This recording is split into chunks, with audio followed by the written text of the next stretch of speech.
Assalamualaikum warahmatullahi wabarakatuh.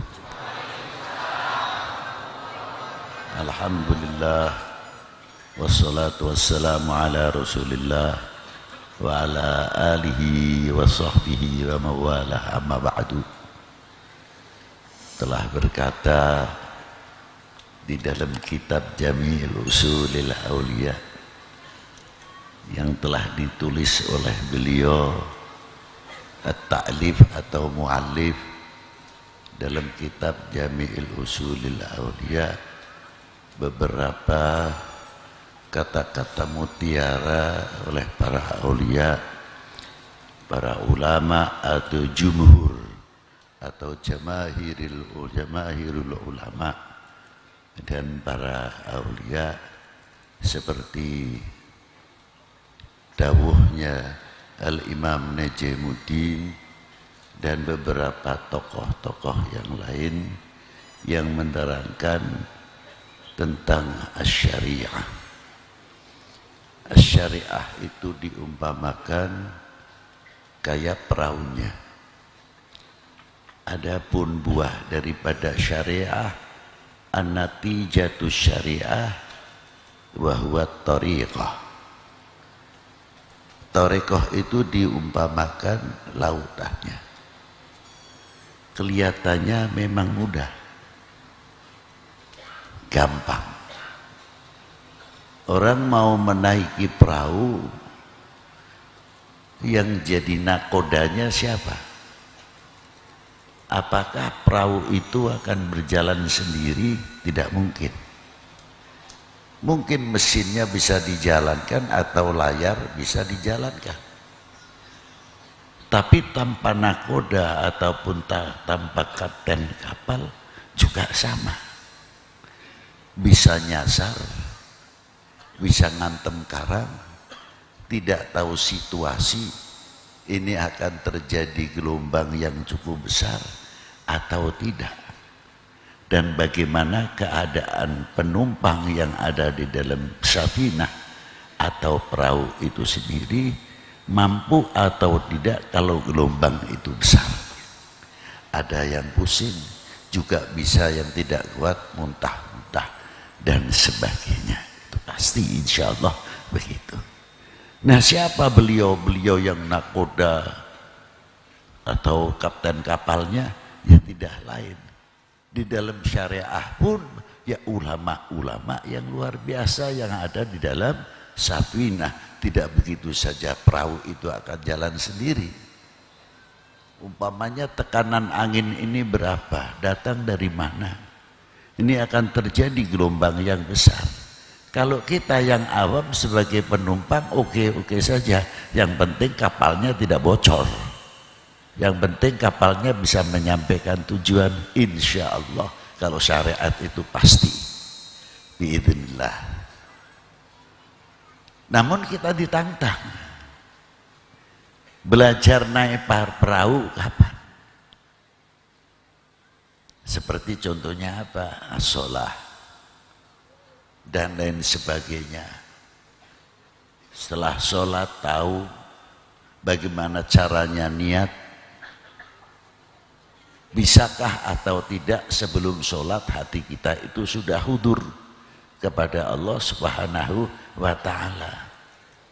Ataukah menerima sholat itu sebagai beban? Atau tidak? Karena di dalam sholat itu sendiri mencakup dari beberapa hal. Untuk pribadi, untuk hubungan sesama kita, al-mu'min akhul mu'min, al-muslim akhul muslim, semuanya ada di dalam khamsa al-awqat, 5 waktu itu dalam sholat. Maka kalau sabda Nabi, awalu ma yuhasabu yaumal qiyamah as-sholah, ya tepat sekali. Pertama kali yang dihisab yaumil qiyamah adalah sholatnya. Oh, itu kata sabda Nabi tepat sekali. Karena apa? Di situ segalanya.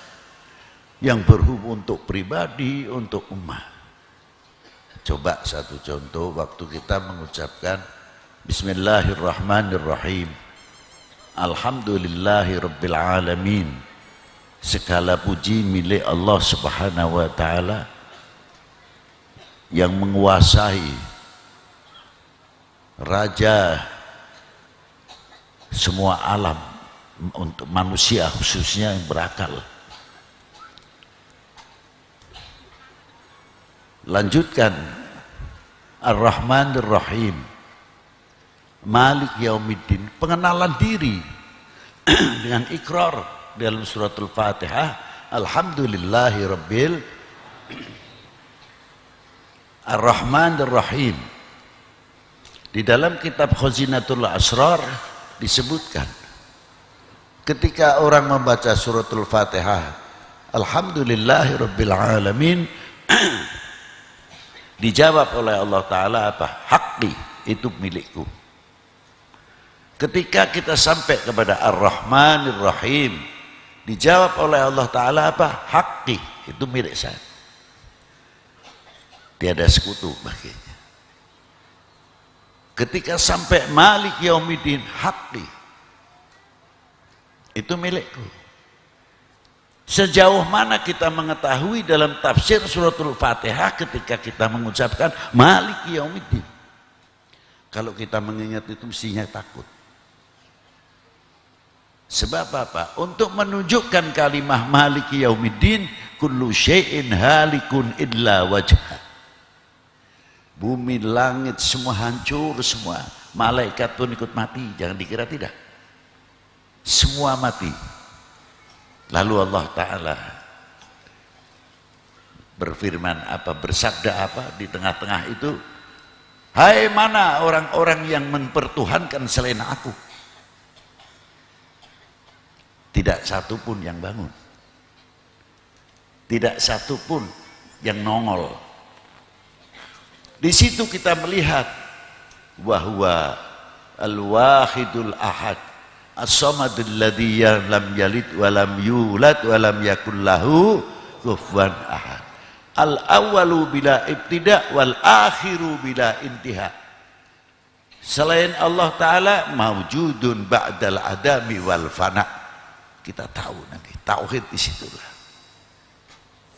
Lalu kita apa yang kita persiapkan pada waktu kita akan menemui sejanjinya Allah Ta'ala yaumil qiyamah? Apakah kita sudah mempersiapkan diri untuk menghadap? Bekal apa yang harus kita persiapkan? Tidak terlepas hanya kuncinya husnul khotimah yang kita harapkan. Satu. Kedua, ampunannya. Yang ketiga, tidak terlepas sebagai tawasul kita mengharapkan syafaah bagi Nabi sallallahu alaihi wa alihi wasallam. Lalu terusnya, iyyaka na'budu wa iyyaka nasta'in. Kepadamulah aku menyembah dan kepadamulah kami meminta pertolongan. Kalimahnya pakai jamak, bukan pakai kalimah mufrad. Asalnya nahnu. Kalau nahnu na'budu. Tapi kalau sendirian kalimah mufrad a'budu. Dibimbing oleh Allah Ta'ala menggunakan kalimah nahnu. Malik Yaumiddin, iyyaka na'budu wa iyyaka nasta'in. Setiap lubuk mukmin harus mempunyai i'tiqad, kepadamulah kami, siapapun kami, bukan pribadi saya saja. Dan kita ini pernah mengajarkan kepada nahnu lil ahlil bait lil aulad wal abna wal banat. Kita mengajarkan kepada anak-anak generasi kita bertauhid kepada Allah Subhanahu wa taala. Sejauh mana kita mengajarkan tauhid kepada anak-anak kita? Jauh daripada dunia kesyirikan-kesyirikan. Sudah sampai mana kita mengajarkan? Dan ketika kita menyebutkan wa iyyaka nasta'in, merasa tidak kalau kita ini golongan yang lemah? Sadar tidak ketika kita mengucapkan iyyaka na'budu wa iyyaka nasta'in sambil begini, saya mampu, saya kuat, begitu enggak kira-kiranya?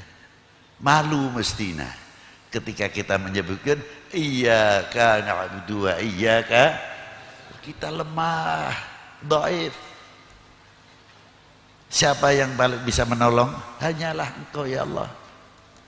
Seandainya dia penyakitan, siapa yang bisa menyembuhkan? Hanyalah Engkau ya Allah. Adapun kita kena penyakit, kita ridho untuk menambah keridhoan pahala, kita ikhtiar.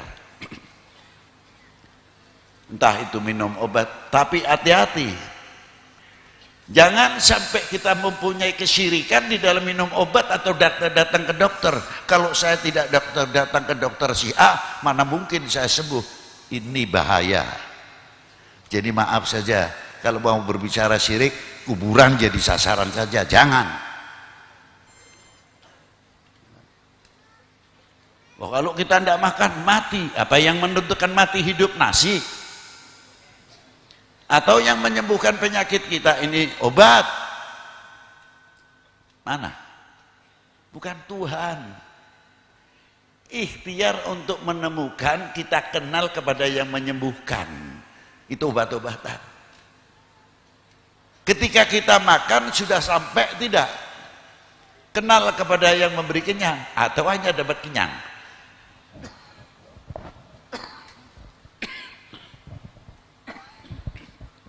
Itu satu contoh. Coba kalau kita makan, belajar kenal kepada yang memberikan kenyang.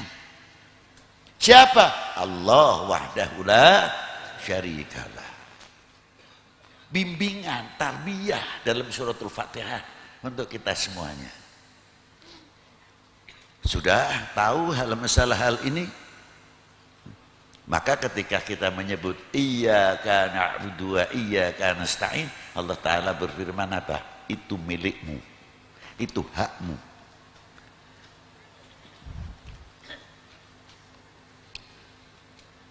Kepedulian kita sejauh mana dalam mengucapkan ihdinas siratal mustaqim? Lafadznya juga pakai jamak, bukan ihdini, tapi menggunakan apa? Ihdina, maknanya aja tunjukkanlah kami jalan yang lurus. Apakah itu untuk pribadi? Peduli antar kita, al-mu'min akhul mu'min, al-muslim akhul muslim. Kalau tahu benar masalah ihdinas siratal mustaqim, tidak ada antar muslim itu ribut saja. Tidak ada ikhtilaf, khilafiyah itu kecil. Tapi lebih akrab, lebih menjalin, saling menghargai di antara satu sama yang lain. Sebab setiap sholat kami sadar saling mendoakan. Tunjukkanlah kami jalan yang lurus. Bukan untuk akhirat saja. Tunjukkanlah kami. Mungkin yang dagangannya masih pasar sepi dan sebagainya, atau mengalami problema dalam hidup dan sebagainya. Ya Allah, tunjukkanlah kami ekonomi kami, saudara-saudara muslim kami khususnya. Jalan yang beruntung, jangan sampai menempuh jalan kerugian dalam berekonomi. Ketika kita mendoakan, ingat dunia pertanian juga, semua petani-petani kita muslim khususnya, umumnya pada bangsa ini. Tunjukkanlah kami jalan yang lurus dalam dunia pertanian. Sehingga dengan yang baik kita akan menjadi negara, bangsa yang mempertahankan ketahanan pangan. Bukan sekadar kita bicara tentang ketahanan pangan saja, tapi kita dilambari fondasi dengan tauhid kepada Allah Subhanahu wa taala, karena negara kita itu luar biasa dengan Pancasilanya, dengan apa sila pertama, ketuhanan yang maha. Loh, itu hebatnya di situ. Ikhtiar tetap. Ihdinas siratal mustaqim. Saudara kita yang di rumah sakit mungkin masih sakit.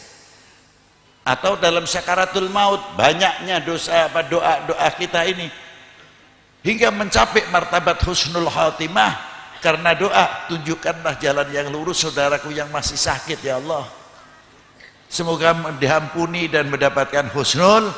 Sangat luas kalimah ihdina, bukan untuk mendoakan umat Islam atau untuk bangsa Indonesia saja, tapi yang dari Haromen, Afrika, semua tercakup dalam kalimah ihdina siratal ladzina an'amta 'alaihim minan nabiyyin was-siddiqin wasyuhada was-shalihin. Hebatnya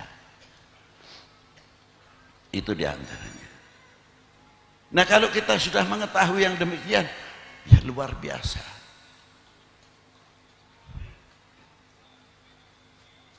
Itu pun di dalam membaca suratul Fatihah tidak bisa kita akan menafsirkan dengan otak hasil kepala sendiri. Harus kita punya guru hingga tahu dan sebagainya. Wudhu pun sama, harus punya guru. Itulah diantaranya kalau kita as-safinatu kal syariatu kasafinah, bahwa syariah itu seperti perahu. Jadi ilmunya kita naik perahu sudah tahu, apalagi kalau kita kembali at-tariqatu kal bahr. Tariqah itu bagaikan lautan. Mengapa bagaikan lautan? Yang mengantar kita kenal kepada Allah dengan melalui jalur tariqah. Baru kita tahu begitu luasnya kekuasaan Allah Subhanahu. Itu diantaranya. Nanti kita akan ketemu buahnya daripada tarekah adalah mutiara yang luar biasa, adalah hakikat. Apa maksudnya hakikat? Kita menemukan mutiara al-ahlak wal adab kepada Allah Subhanahu wa ta'ala. Kalau kita memahami dalam suratul Fatihah dan kita memahami apa yang ada kandungan dalam suratul Fatihah, sangat luar biasa. Apalagi di dalam mesti kita berhubungan dengan baginda Nabi sallallahu alaihi wasallam. Setiap sholat, entah itu wajib entah itu sunnah, berapa kali kita mengucapkan assalamualaikum ayuhan nabiyyu warahmatullahi. Itu di makam baginda Nabi itu dengan hadis yang cukup kuat. Dalam kitab Sa'adatul Darain ada satu malaikah yang selalu menerima selawatnya umatnya baginda Nabi SAW, dan selalu malaikat itu menyampaikan kepada Rasulullah bahwa sholata fulan bin fulan ya Rasulullah, bapaknya di bawah. Itu hebatnya. Berapa kali setiap hari kita berhubungan dengan Rasulullah, assalamualaikum ayuhan nabiyyu wa rahmatullahi wa barakatuh. Kita semakin kenal kepada Allah, semakin dekat kepada Allah, semakin kenal kepada baginda Nabi SAW yang menuntun kita kenal kepada Allah Subhanahu wa ta'ala. Kenal benar, malu rasanya. Insya Allah dunia ini aman. Mau ramenya politik, mau ramenya apa, terserah. Nanti 2024 umpamanya, tapi karena kita takutnya kepada Allah, malu kepada Allah, malu sama Rasulullah SAW, kita tidak mudah menjadi bangsa atau menjadi umat yang terpengaruh oleh hoax dan sebagainya. Tidak mudah kita dipecah belah. Indonesia adalah tetap Indonesia, tidak ada Indonesia dua. Merah putih hanya satu, tidak ada merah putih. Itu. Maka dari itu, mari kita memperbanyak pendekatan-pendekatan diri kita kepada Allah Subhanahu wa ta'ala dan kepada Rasulullah sallallahu alaihi wasallam. Selanjutnya dan selanjutnya dan selanjutnya. Wassalamualaikum warahmatullahi wabarakatuh.